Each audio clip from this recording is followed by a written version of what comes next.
Now when I pin the tab, I want to make sure that the head of the pin, which is this little part at the top, is on the outside so we can easily pull it out. And it's going to be a little tricky here because when I'm sewing, remember, I don't want to sew over any pins.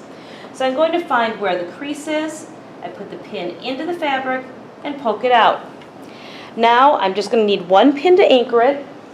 I'm going to take my plain green fabric and lay it down so that the side that I drew my lines on is on the outside, and I'm going to move it over and make sure it matches real well.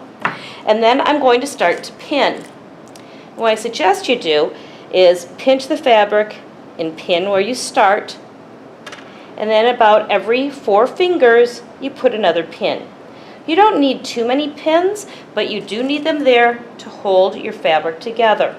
If you don't have them, your fabric's going to slip and slide, and it's not going to turn out the way that you want it to turn out when you make your locker caddy. It will not hold it, and what will happen is you'll be doing a lot of, those are caught, you'll be doing a lot of ripping out, and that's one thing nobody really loves to do, but it is an essential thing. Even people who are skilled sewers, seamstresses, tailors, they always are ripping things out. So you try to do it so you don't have to, but periodically things happen. So I'm going to put an extra pin at the top. I make sure this one at the top, hopefully you can see that right there, is sticking out so I can easily pull it out when I go to sew. And you don't need a lot of pins, so don't take a lot of time. Again, if I just pinch it and push it through, it works pretty well. And I make sure that my tab is down and that the buttonhole portion of the tab is on the inside. You can see up here is where my finger could go in. That should be up where I can sew it and not where the buttonhole is. The buttonhole should be on the inside. This is like having a little sandwich.